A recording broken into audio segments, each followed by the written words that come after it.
하나님 말씀 골로새서 1장 13절에서 14절 말씀입니다.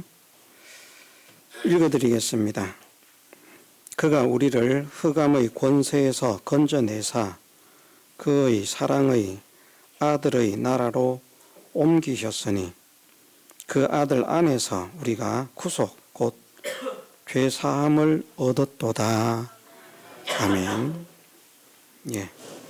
14절 말씀에서 우리가 그 아들 예수님, 예수 그리스도 안에서 우리가 구속 곧 죄사함을 얻었다 말씀하시는 이 말씀을 가지고 오늘은 구속의 은혜라 하는 제목으로 함께 은혜를 나누고자 합니다. 그 이전에 우리가 좀 참고로 알아야 할 것이 있어서 먼저 제가 간단하게 정리를 했는데 간단하게 읽어드리도록 하고 설교를 하도록 하겠습니다. 우리가 알아야 될 것이 무엇인가 하면 전 세계적으로 교회가 많습니다. 교파도 많습니다. 우리 한국 교회도 약 200여 개의 교단, 교파가 있다고 합니다.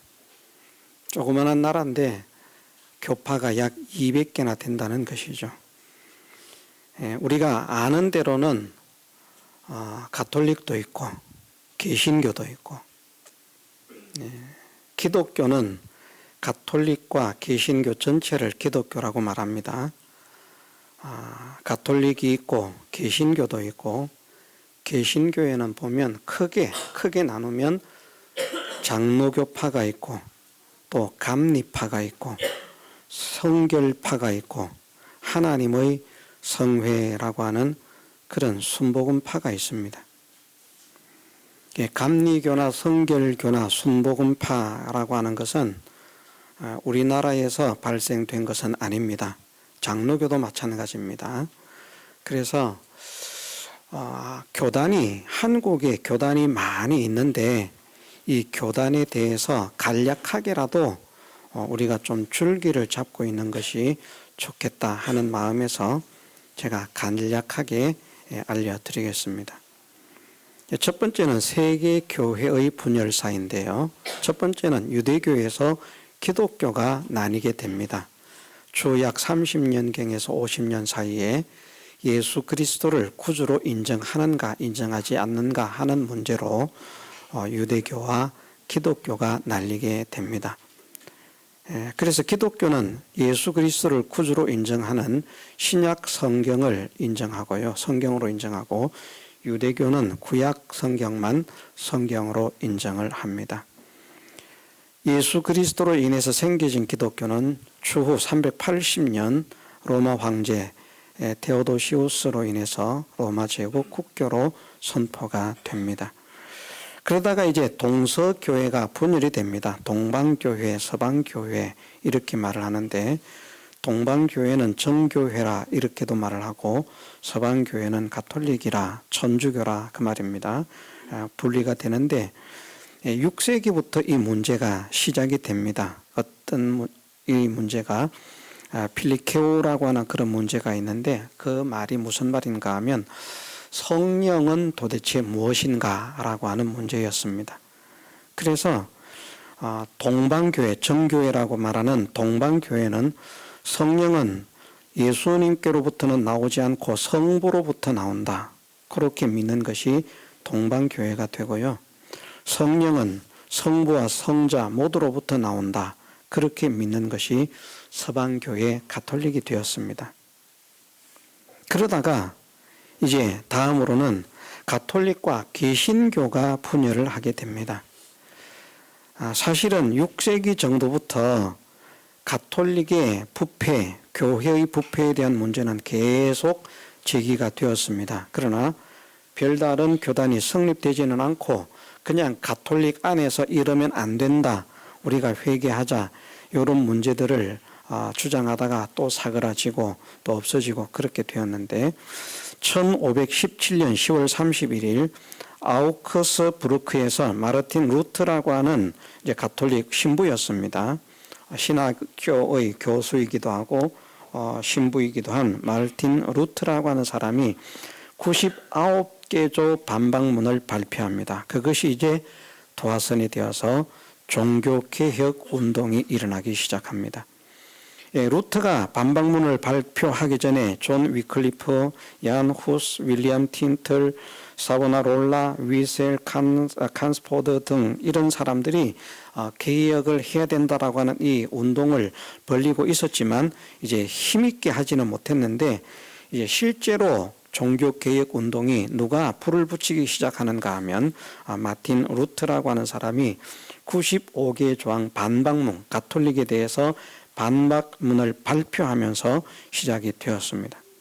그러면서 이제 종교개혁의 절정을 누가 이루게 되는가 하면 쯔빙글이나 장 칼빈, 칼뱅이라 그렇게도 말을 하고 칼빈이다 이렇게도 말을 하고 하는 사람인데 그런 사람과 토머스 크랜머라고 하는 이런 사람이 이제 종교개혁의 주요 인물이 되어서 이제 맡은 그런 파트가 있다라고 생각하면 되는데 그런 각자의 방향에서 종교개혁을 진행하게 되는데 그때 장 칼뱅 이렇게도 말을 하고 요한 칼빈이라 이렇게도 말을 합니다. 이 사람이 다른 사람들보다 성경에 대한 해박한 그런 지식을 가지고 있어서 이제 성경의 교리를 정리를 하게 됩니다. 그런 내용들이 뭐 여러 가지가 있습니다만은 그러면서 이제 5개 강령을 발표합니다. 5개 강령을 발표하는데 무엇인가 하면 인간은 전적 타락했다. 아담의 범죄로 인해서 모든 인류는 전적 타락했다. 그리고 무조건적 선택이라고 하는 것은 하나님의 택하심에 조건이 없다. 조건을 따라서 택하시는 것이 아니라 조건이 없는 그런 선택을 하셨다. 그래서 무조건적 선택이라고 하는 교리. 첫째는 전적 타락. 무조건적 선택이라고 하는 교리, 그리고 제한 속죄. 제한 속죄라고 하는 교리는 무엇을 의미하는가 하면은 하나님께서 택하신 사람만 구속의 언약, 은혜의 언약에서 그리스도의 백성이 될 수 있다. 택하심을 받지 못한 자는 속죄함을 얻을 수가 없다는 겁니다. 택하심을 받은 자만 속죄의 대상이 된다라고 하는 것을 주장한 것이 제한 속죄라고 하는 그런 교리고요. 불가항력적 은혜라고 하는 것은 구원을 주시기로 예정된 자는 반드시 믿게 된다. 믿기 싫어도 믿게 된다. 구원을 얻기로 예정된 사람은, 다시 말해서 택하심을 받은 사람은 언젠가는 반드시 믿게 된다는 것입니다. 믿지 않는 사람은 사실은 구원을 받지 못한 사람이죠. 이 교리에 의하면 택하심을 받은 사람은 반드시 믿게 되어 있다. 이것이 불가항력적 은혜입니다. 그리고 마지막으로 5번째가 성도의 견인이라고 해서 한 번 구원을 받은 사람은 결코 그 구원이 상실되지 않는다. 구원을 받은 사람은 죄를 짓는다고 해서 지옥에 가는 사람이 되는 것은 아니라는 말입니다. 상급을 결정하는 데에는 문제가 되지만 지옥에 가느냐, 구원 받았는데 죄 지으니까 지옥에 간다. 그것이 아니라는 것이죠. 이 5가지 교리를 선포하고 이제 중심적인 교리를 선포하고 교파를 만들게 되는 그 이제 개신교가 장로교의 시초가 되어집니다. 그러면서 이제 개신교가 분열을 하게 됩니다. 이 종교개혁은 언제인가 하면요. 종교개혁은 이제 16세기 1537년에 이제 개신교가 종교개혁을 시작해서 이제 장로교가 시작되는데 이 개신교가 다시 분열을 하는데 1560년경에서 1609년까지 산 네덜란드의 목회자 야코부스 아르미니우스라고 하는 사람에 의해서 알미니안주의가 생겨지게 됩니다. 이 알미니안주의가 뭔가 하면요. 인간의 자유의지를 강조하면서 칼빈의 5대 강령을 부정하는 겁니다. 그래서 5대 강령이 뭐라고 했습니까? 인간은 전적 타락했다. 전적 타락하지 않았다. 5대 강령을 부정한다는 것은 인간이 전적 타락한 게 아니다. 무조건적 선택이 아니다. 조건적 선택이다. 제한 속죄가 아니다. 무제한 속죄다. 불가항력적 은혜가 아니다. 학력적 은혜다. 우리가 하나님의 은혜를 거부할 수도 있고 받을 수도 있다. 성도의 견인, 한 번 구원을 받았다고 영원히 구원의 백성이 되는 것 아니다. 믿다가 구원 받았지만 믿다가 안 믿는 사람 되면 구원이 상실되어진다. 이런 주장을 하게 된 것이, 최초에 이런 주장을 하게 된 사람이 알미니안주의입니다. 이 알미니안주의가 이런 주장을 하게 된 이유는, 원인은 어디에 있는가 하면 인간의 자유의지를 이제 생각하면서입니다. 인간은 기계처럼 된 것이 아니라 인간에게 자유의지가 주어졌다. 원래 기독교 교리에는 인간의 자유의지라고 하는 교리가 없었습니다. 인간의 자유의지라고 하는 이 교리가 원래는 성경적 교리가 아니고 이슬람교 아시죠? 무하마드 알리가 아니죠. 무하마드 알리는 권투 선수고, 모하메드라고 하는 그 이슬람 그 창시자가 있습니다. 그 창시자가 있는데, 그 모하메드로부터 시작된 그 이슬람교가 시간이 조금 흐르면서 이슬람교도 그 전적 알라, 신의 계시, 신의 그런 어떤 주권, 이것을 주장하는 것이 기독교하고 비슷한 그런 사상을 가지고 있었는데, 시간이 좀 지나면서 이것을 이제 부정하는 사람들이 생깁니다. 이슬람 안에서 말입니다. 그러면서 인간은 자유의지가 있다. 만일 자유의지가 없고 신이 모든 것을 주권한다고 하면 신이 그런 어떤 악을 만드는 것이다. 그래, 이런 것은 신의 성품에 합당하지 않다 하면서 이슬람에서 인간의 자유의지라고 하는 그 철학 사상입니다. 철학 사상에 기반을 둔 것을 이슬람교의 교리로 받아들였습니다. 다 받아들인 게 아닙니다. 부정하는 사람도 있고 인정하는 사람도 있는데 이슬람 안에서. 그런데 이 인간의 자유의지가 이슬람에서 나온 사상입니다. 그런데 지금 교회 안에서 이걸 받아들여 가지고 인간의 자유의지 그렇게 떠드는 사람들이 있습니다. 원래 성경은 인간의 자유의지를 말씀하지 않습니다. 그래서 알미니안주의가 이제 제일 먼저 발생을 합니다.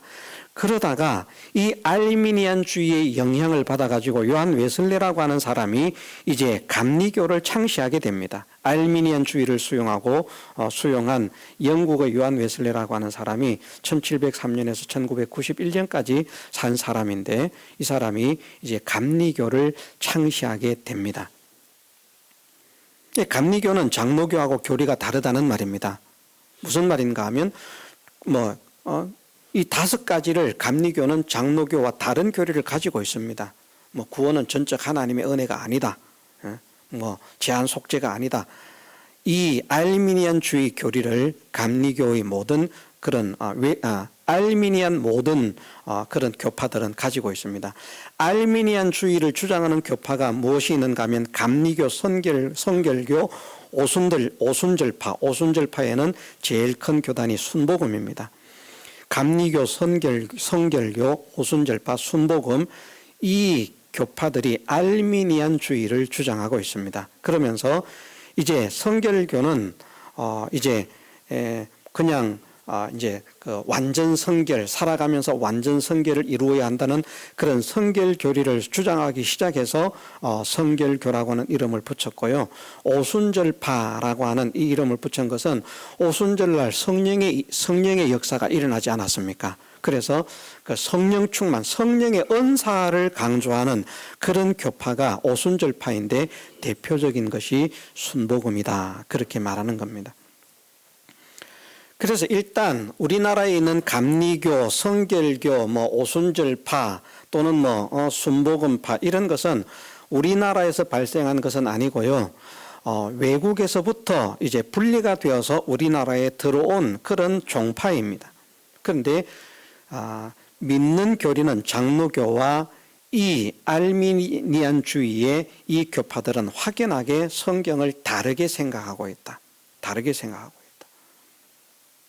그래서 초창기에는 이제 알미니안주의를 이단이라고 했습니다. 다시 말해서 감리교가 이단이고 성결교가 이단이고 오순절파 순복음이 이단이라는 것입니다. 그런데 오늘날에는 그런 말들이 이제 힘을 잃어가면서 사람들이 어떤 말을 하는가 하면 알미니안주의를 이단으로 정죄한다고 하면 전 세계에 알미니안주의 교회가 너무나 많고 목회자가 너무나 많고 성도가 너무나 많은데 그런 사람들을 다 이단으로 정죄하는 것이다. 그러면 큰 무리가 생기게 된다. 그러니까 이단으로 정죄하지 말자. 이렇게 된 겁니다. 근데 저는 그렇게 생각합니다. 사람이 많으냐 적으냐를 가지고 이단으로 정죄를 하느냐 하지 않느냐가 아니라 성경적인가 성경적이 아닌 것인가를 가지고 이단이다 이단이 아니라를 판단해야 됩니다. 성경적이면 이단이 아닌 것이고 정통인 것이고 비성경적이면 그것이 어느 교파든지 장로교 간판을 달고 있어도 비성경적인 주장을 한다고 하면 그건 이단입니다. 간판이 이단이 아니라고 이단이 아닌 게 아닙니다.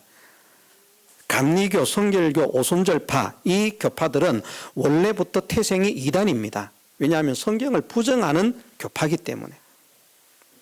성경은 분명히 칼빈이 5가지 항목을 정해가지고 있습니다만 이 5가지 항목대로 이것을 성경은 가르치고 있습니다. 인간이 전적 타락했다는 것. 사람은 선한 자가 하나도 없다. 모두가 죄인이다. 말씀하고 있지 않습니까? 그런데 전적 죄인이 아니라고 말하면 그 성경을 부정하는 겁니다. 하나님은 무조건적 선택이다. 조건을 가지고 선택하는 것이 아니라 선택은 하나님께서 그냥 조건 없이 택하셨다는 겁니다. 조건을 따져서 착하니까 택하고 못생겼으니까 안 택하고 돈이 많으니까 택하고 돈 없으니까 안 택하고 이런 게 아니라 그런 조건을 따지지 않고 하나님께서 창세전 그리스도 안에서 택하셨다는 겁니다. 조건이 없이. 그런데 아니다. 조건이 있다. 이것은 그런 말씀들을 부정하는 겁니다. 제한 속죄, 택하심을 받은 사람만 구원을 얻는다는 것이 제한 속죄인데 성경에는 보면 영생을 주시기로 작정된 자는 다 믿더라. 그런 말씀들이 있습니다. 믿는 것이 내가 교회를 나오는 것 같지만 사실은 그 이면에는 성령의 인도하심을 따라서 영생을 주시기로 작정된 자들이 나와서 하나님을 믿게 된다는 말씀이 있습니다. 그런데 그걸 부정한다는 말입니다. 또 불가항력적 은혜입니다. 구원을 주시기로 작정된 자는 반드시 믿는다. 아니다. 그렇지 않다. 하나님께서 구원을 주시기로 작정했어도 거부하면 안 받을 수 있다. 구원을 받느냐 받지 못하느냐 하는 것은 하나님께 달리는 것이 아니라 인간에게 달려있다. 이렇게 믿는 것이 알미니안 주의입니다. 그 알미니안 주의에 감리교가 들어가 있고 성결교가 들어가 있고 오순절파가 들어가 있고 순복음파가 들어가 있다는 말입니다. 기본적으로 같습니다. 그런데 감리교가 기본인데 말을 하자면 감리교가 이제 기본이라고 할 수 있는데 성결교는 살아가는 동안 완전 성결을 이루어야 된다. 성결 운동을 하는 것 때문에 성결교라는 교단이 생겨지게 되었고요. 성령의 은사가 있어야 된다. 방언해야 구원을 얻지 방언 못하는 게 무슨 구원을 얻었느냐. 그 성령 은사 운동을 하는 그것 때문에 오순절파라고 하는 그런 이름이 붙게 되었는데 그 중에 하나가 대표적인 게 순복음이라 하는 말입니다. 이 교파들이 다 하나님을 믿는 것 같지만 성경을 부정하기 때문에 이단으로 정죄를 했었는데 옛날에는 이단으로 정죄를 했는데 다 이제 교회가 크고 막 성장하고 교세가 많아지고 교인들이 많아지고 그러니까 이단으로 정죄하면 그 많은 사람들을 다 이단으로 정죄하는 거니까 이 얼마나 무리가 일어나는 것이냐. 그래서 이단으로 정죄하지 말자. 이렇게 된 겁니다. 근데 저는 그렇게 생각하지 않습니다. 비성경적이면 이단입니다. 그건 우리도 마찬가지입니다. 우리도 비성경적인 주장을 하게 되면 이단입니다. 이단이 되는 겁니다. 이단은 성경에서 벗어나는 것이 이단입니다. 그래서 전 세계적으로는 장로교, 감리교, 성결교, 오순절파, 순복음이 있는데 이 교파들은 이렇게 해서 생기게 되었다 하는 것을 우리가 기본적으로 알고 있는 게 좋고요. 그 다음으로 한국 장로교의 분열사입니다. 이제 감리교, 순결교 이런 거는 이제 따질 필요가 없고 한국에 장로교가 많은데 감리교는 교파가 2개입니다. 성결교도 교파가 2개입니다. 그런데 장로교는 약 200여 개의 교파가 있습니다. 그래서 사람들이 문제를 삼기 시작하거든요. 그런데 왜 장로교는 어떻게 이렇게 교파가 분열되게 되었는가? 장로교의 최초 선교는 1882년 존 로스라고 하는 목사님이 이제 성경을 번역해서 우리나라에 전하기 시작하면서 전파가 시작되고, 그랜트 언더우드 선교사가 1885년 들어와서 선교를 시작합니다. 그러면서 1907년에 조선 예수교 장로회 노회를 설립하는데, 이제 그 외국 선교회에 속한 노회라, 그래서 이제 총회가 아니고 노회였습니다. 그러다가 1912년 조선 예수교 장로회를 이제 장로회 총회를 설립해서 조선 예수교 장로회가 시작이 됩니다. 1912년에. 그러다가 1951년에 1차 분열이 일어납니다. 총회와 고신의 분열이라 이렇게 말을 하는데, 분열의 원인은 무엇인가 하면 신사참배 문제였습니다. 신사참배가 죄인데, 우리가 잘 알지만 주기철 목사님 한국 교회에서 너나 할 것 없이 존경하지 않습니까?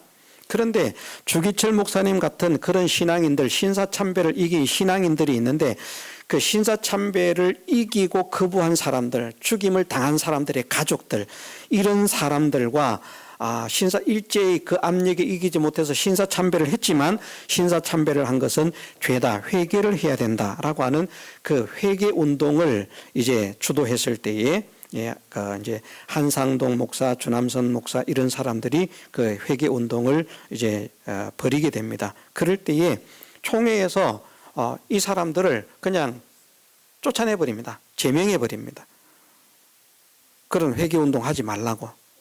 왜냐하면 자기들이 신사참배를 했는데 그걸 죄라고 하는 걸 인정하면 목사의 권위가 이제 권위의 위기의식을 느낀 겁니다. 그래서 총회에서 신사참배 회개 운동을 주장한 그 한상동, 주남선 두 목사를 이인재 여러 목사님들이 있습니다만은 그들을 제명을 해버립니다. 그래서 1952년 신사참배 승리자들과 신사참배를 했지만 죄로 인정하고 회개하는 자들을 추측으로 대한예수교 장로회 고신총회가 설립이 됩니다. 고신교단입니다.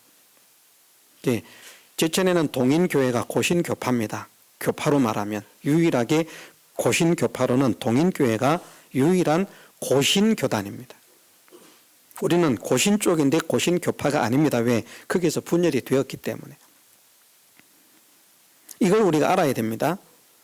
장로교 총회, 원래는 합동이라고 하는 교단은 없었습니다. 총회라고 하는 교단이 내려오다가 장로교가 신사참배로 인해서 그것을 이긴 사람들의 가족과, 그리고 졌지만 회개를 해야 된다고 주장하는 사람들이 추측이 되어서 교파를 만들었는데, 그것이 고신입니다. 그래서 그때부터 한국에서 진짜 교회다운 교회는 고신인 겁니다. 총회가 이미 죄를 지었는데 회개하자는 사람들을 축출을 해버렸으니까 그게 무슨 정당한 교회라고 하겠습니까? 정당한 교회가 아닙니다. 진짜 교회는 고신만 되는 겁니다. 고신교회보다 총회가 훨씬 많습니다만은 그들은 신사참배를 죄로 인정하지 않는다는 겁니다. 우리는 우상숭배하지 않았다. 권력자에 굴복하라는 말씀대로 우리는 그냥 권력자에 굴복했을 뿐이다. 어쩔 수 없었다. 하나님 말씀에 순종한 것이다. 우상숭배를 하지 말라는 말씀을 거역하고서도 그것을 죄로 인정하지 않은 자들이 남은 총회라는 말입니다. 그것이 죄라고 하는 것을 인정하고 회개에 동참한 사람들이 고신이 되었다는 것입니다. 그러다가 이제 이 고신 외에도 총회에서 신사참배 거부 문제로 강제로 퇴출되거나 탈퇴해서 설립되는 교단들이 있는데, 그게 뭔가 하면 예수교 장로회 재건교회, 예수교 장로회 순장, 예수교 장로회 동로회라고 하는 교단들이 생겨지게 됩니다. 고신하고는 다릅니다. 신사참배를 거부한 교회들입니다. 그런데 이제 고신에서 재건파, 순장파, 동로회파는 아주 교단이 작은 그런 군소, 아주 작은 몇 교회 안 되는 교단이고요. 그나마 좀 큰 교회가 고신인데, 이제 고신이 분열을 하게 됩니다.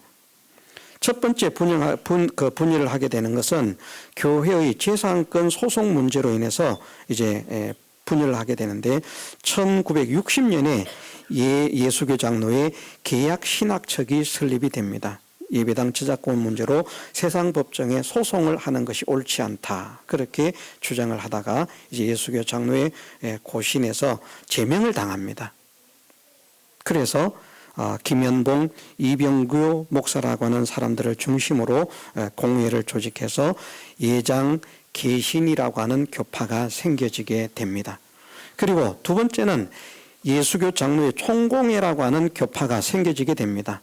똑같이 계약신학의 설립과 마찬가지로 교회 재산을 세상 법정에 소송하는 것은 옳지 않다. 그리고 이제 나라가 안정되니까 유엔교훈에 철수하려고 하는 것에 대해서 이제 교계가 일어나서 반대 데모를 하고 성명을 발표하고 하는 이런 일이 일어날 때 개인적으로는 그런 일을 할 수 있지만 교회의 이름으로는 그것을 하는 것을 하나님께서 기뻐하시지 않는다.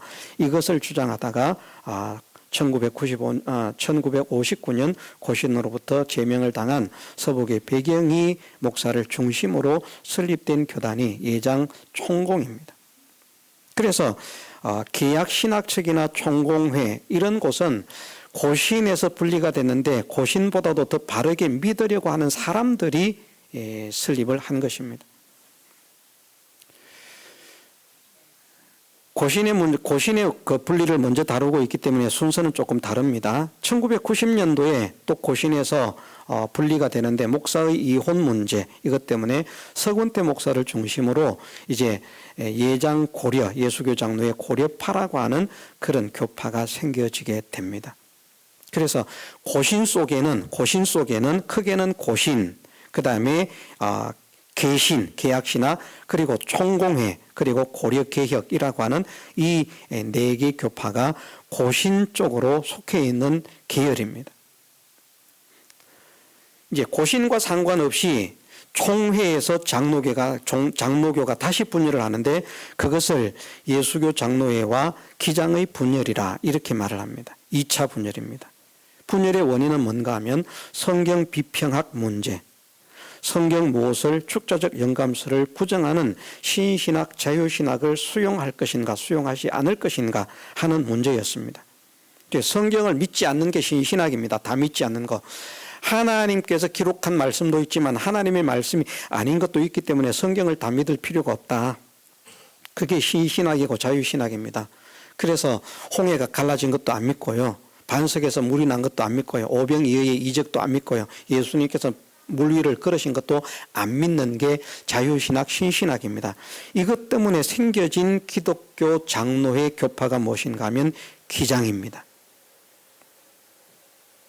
김재준 목사가 중심이 돼가지고 설립한 그런 교파입니다. 그리고 이 기장은 민중신학을 중심으로 독재 타도, 민주화 투쟁, 인권, 노동, 촛불 집회 등을 주도합니다. 북한하고도 아주 가깝습니다.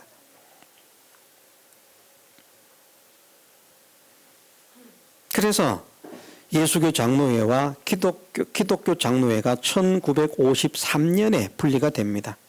그래서 이제 교파가 세 개가 되는 것이죠. 총회와 고신과 기장. 그러다가 통합이라고 하는 교단이 생겨지게 됩니다. 1960년도입니다. 정확하게는 1959년도부터 시작된다라고 그렇게도 말을 하는데 1960년도 이제 그 회의가 되고 총회가 이제 생겼기 때문에 1960년으로 말합니다. 생겨지게 된 원인은 WCC 에큐메니컬 운동을 수용하느냐 수용하지 않느냐 하는 문제였습니다. 그것을 수용해야 된다는 것이 예수교 장로의 통합이라고 하는 교단으로 생겨지고요. 그것을 수용하면 안 된다라고 하는 것이 이제 총회였습니다. 총회에서 고신이 갈라져 나왔지만 그 중에서도 바르게 믿어보자 하는 사람들은 바르게 좀 믿어보자, 하나님을 제대로 믿어보자 하는 사람들은 총회에 남아있고 아니다, 이런 것 저런 것 때문에 이렇게 저렇게 만들어서 기장이 나가고 통합이 나갔다는 말입니다. 그래서 통합 측, 기장 측, 그래서 고신 측, 그리고 총회 측 이렇게 네 가지 교파가 크게 생겨집니다. 그러다가 이제 합동이 생겨집니다. 왜 합동이 생겨지는가? 1963년경에 이제 총회와 고신이 합했습니다. 야, 기장도 나갔고 그런 사상 가진 사람도 나갔고 통합도 나갔으니까 너희들하고 고신 너희하고 우리하고 사상 비슷하다. 그러니까 우리 합해가지고 같이 일을 하자. 그래서 총회와 고신이 합하면서 합동이라고 하는 교단을 만들었습니다. 그때부터 합동이 시작된 겁니다. 합동총회. 그러다가 다시 이제 2, 3년 만에 여러 가지 문제로 인해서 고신이 합동해서 다시 분리가 되어 나와서 환원파 그렇게 말을 하는데, 어쨌든 고신, 합동, 지금 현재는 말입니다. 고신, 합동, 그 다음에 통합, 기장, 장로교회는 크게 이 네 가지 교파가 있습니다. 우리는 어디에 속해 있는 교파인가? 고신파에 속해 있던 교파로서 교회의 재산을 세상 법정에 소송하는 것이 성경에 보면 고린도전서 6장에서 그렇게 말씀을 했습니다. 교회의 문제를 세상 법정에 그렇게 내놓고 하는 것은 하나님이 기뻐하시지 않는다는 것을 말씀하고 있기 때문에 그런 말씀들을 근거로 하나님이 기뻐하시지 않는다. 우리가 교회를 다 내주더라도 하나님이 기뻐하시는 신앙만 지키면 우리가 더 큰 복을 받고 더 크게 성장한다. 이렇게 주장했던 것이 재산권 문제에서 세상 법정의 소송을 반대하는 그런 입장이었습니다. 유엔군 철수도 마찬가지입니다. 개인적으로는 국가의 국민이기 때문에 그 일에 참여할 수 있지만 교회는 복음 운동만을 하는 것이 교회이기 때문에 교회의 이름으로 세상 운동을 참여하는 것은 합당하지 않다. 비성경적이다. 그렇게 주장을 하다가 고신교단으로부터 제명을 당한 사람들이 이제는 개약신학, 총공회, 그리고 고려개혁, 이런 고려개혁은 이제 좀 별다른 문제입니다만은 크게는 두 개, 개약신학, 총공회라고 하는 교단으로 설립이 되었는데, 우리 교단의 정상적인 이제 파가 말입니다. 예수교 장로회 총공회 소속입니다. 우리는 아주 그런 이 분열의 그 줄기에 있어서는 가장 성경적이고 가장 올바른 그런 계통을 내려온 그런 교파가 우리 교파입니다. 이것을 알았으면 좋겠다 하는 마음에서 제가 이 말씀을 드렸습니다. 원래는 이 말을 한 10분이면 끝날 줄 알았는데 하다가 보니까 30분이 가버렸습니다. 그래서 본문에 대해서 잠깐 간단하게 말씀을 드리겠습니다. 예. 구속이다. 우리가 구원이라, 구속이라, 대속이라 하는 이런 말을 쓰는데요. 구속이라고 하는 말은 어떤 말인가 하면 우리가 죄나 어떤 것에 묶여 있었는데 값을 지불하고 거기에서 해방되었다는 것이 구속입니다. 구속이라는 게 잘못 생각하면 어디에 묶여 들어가는 것 같잖아요. 그런 의미의 구속이 아니고 어디에 묶여 있었는데 값을 지불하고 해방이 되었다라고 하는 그 단어가 구속이라고 하는 단어입니다. 그런데 대속이라고 하는 단어를 또 사용합니다. 대속이라고 하는 단어는 어떤 말인가 하면 어디에 묶여 있는데 거기에서 자유를 얻으려고 하면 값을 지불해야 되는데 내가 값을 지불할 수가 없어서 다른 누군가가 값을 대신 지불했다. 그런데 그 값을 지불한, 우리가 죄에 매여 있고 사망에 매여 있고 마귀에 매여 있던 우리가 값을 지불하고 그 권세에서 해방이 돼야 되는데 그 값을 지불한 것이 우리는 값을 지불할 수가 없는데 예수님께서 우리를 대신해서 값을 지불하고 거기에서 우리를 구출하셨다 하는 것이 대속이라는 말입니다. 그것을 통해서 우리에게 구원을 주셨다. 구원은 뭐라고요? 네 가지라고 했죠. 구원이 네 가지입니다. 죄와 사망과 마귀의 권세에서 해방시키는 것, 지옥의 멸망을 당하지 않게 하시는 것, 하나님의 영원한 나라 천국에서 살게 하시는 것, 그 천국에서 주님과 함께 그리스도와 함께 영원한 왕권을 가진 자로 영원한 통치자가 되게 하시는 구원의 상급을 누리게 하시는 것, 이 네 가지를 대속의 은혜로 주셨다는 것입니다. 값을 낼 수 없는 우리를 대신해서 예수님이 값을 지불하실 뿐만 아니라 그 값을 지불해서 단순히 해방시켜 놓고 이제 네가 알아서 해라 이렇게 끝나는 것이 아니라 천국으로 들어가서 살게 하시고 천국의 기쁨과 영광을 누리게 하신다. 더 이상 우리는 죄와 사망과 마귀의 종이 되지 않는다. 더 이상 우리는 지옥에 갈 걱정을 하지 않아도 된다. 우리는 더 이상 천국에 가지 못할까 걱정을 하지 않아도 된다. 어떤 사람은 구원을 받은 사람은 말입니다. 예수님의 은혜로 구원을 받은 사람은. 정말 우리가 구원의 확신을 가지고 있다면 지옥 갈 걱정을 던져버려야 됩니다. 이러다가 내가 지옥 가는 거 아니야? 구원 받은 사람은 지옥에 가지 않습니다. 그 공력은 지옥에서 불태움을 입을 수 있지만 사람 자체는 불타지 않는다는 말입니다. 구원을 받은 사람은 반드시 천국에 들어가게 되어 있습니다. 천국에서 큰 자로 세워지느냐 지극히 작은 자로 세워지느냐 그 차이가 있을 뿐이지 구원을 받은 사람은 무조건 천국에 들어갑니다. 그러니까 내가 구원을 받은 확실한 믿음의 증거가 있다고 하면 혹 실수를 하고 넘어진다고 할지라도 그것 때문에 내가 지옥에 가는 거 아니야, 천국 못 가는 거 아니야, 이런 걱정하면 안 됩니다. 걱정은 어떤 걱정을 해야 되는가 하면 내가 구원의 상급을 온전히 이루지 못하는 것에 대해서 걱정을 해야 되는 것이죠.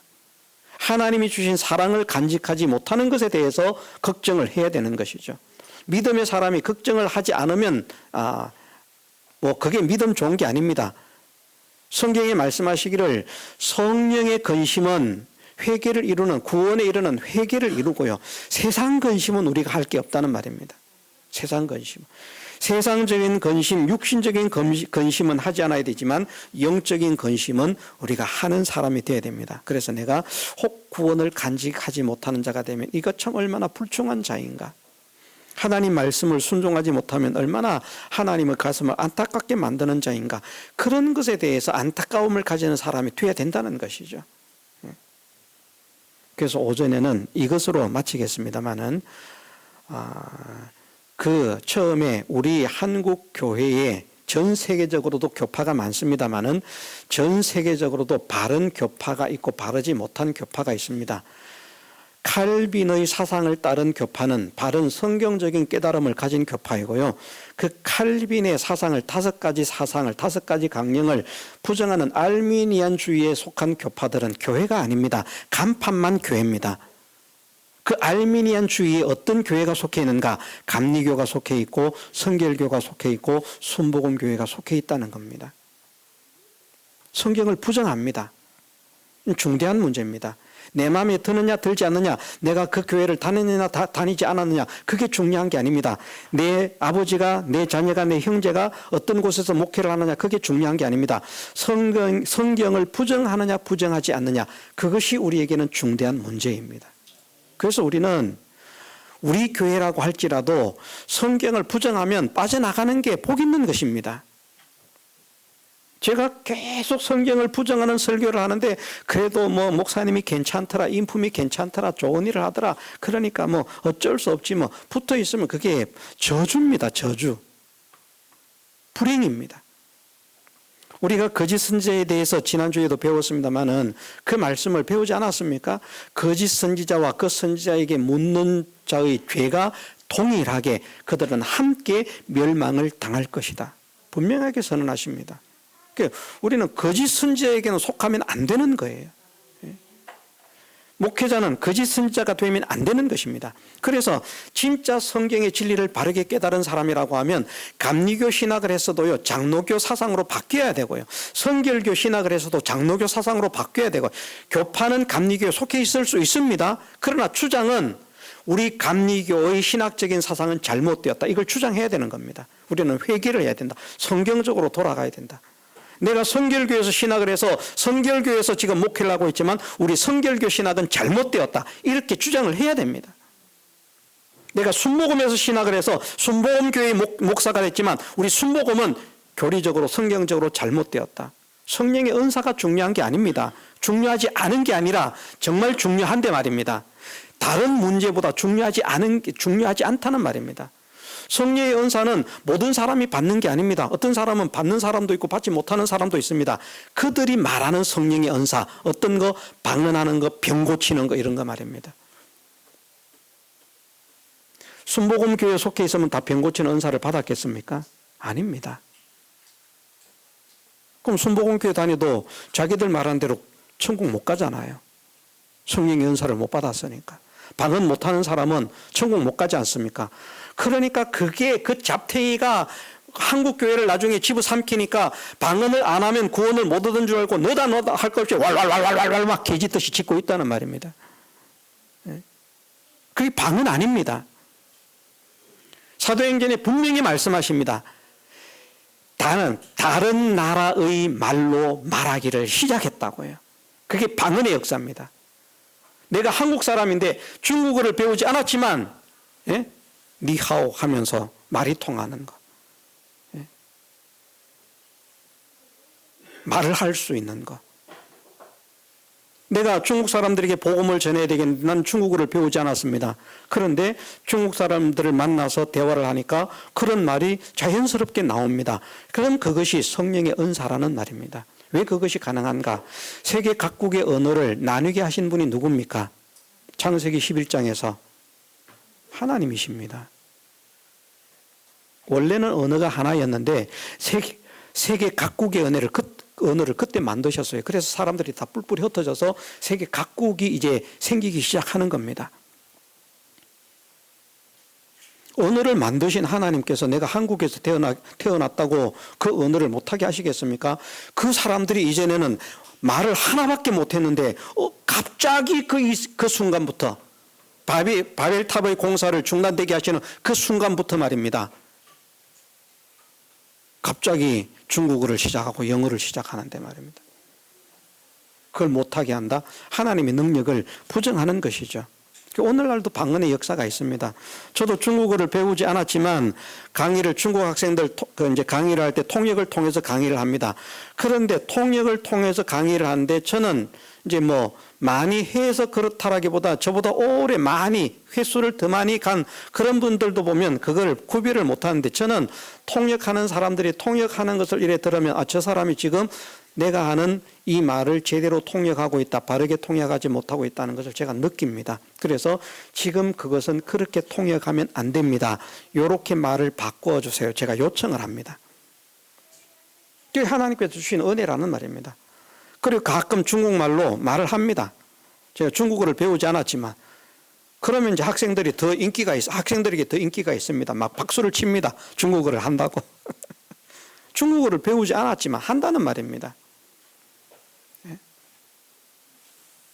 신기한 것은 일상 언어는 정말 못 알아듣는데 신앙과 관련된 말들을 알아듣고 말을 한다는 겁니다. 그게 방언의 은사라는 말입니다. 왈왈왈왈 따따붙다 룰루룰루 그게 방언 아닙니다. 그건 개 짖는 소리입니다. 미친 짓입니다. 주술입니다. 그 운동을 시작한 게 누군가? 오순절파, 순복음.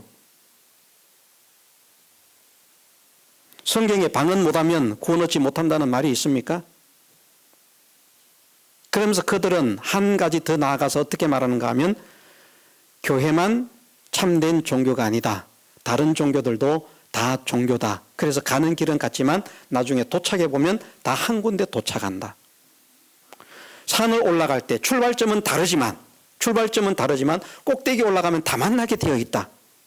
장로교는 여기서 출발하고 순복음은 저기 출발하고 감리교는 저기서 출발하고 다 출발해서 가지만 가보면 다 똑같은 데서 만난다. 그래서 아무 종교나 믿어도 된다. 이런 주장을 하는 게 조용기 목사입니다. 그게 성경적입니까? 예수님을 믿지 않아도 구원을 얻을 수 있습니까? 없잖아요. 그럼 교회입니까? 교회 아닙니다. 간판만 교회죠. 그런 걸 구별해야 된다는 겁니다. 우리는 예수 그리스도의 대속의 은혜로 구원을 받은 사람들입니다.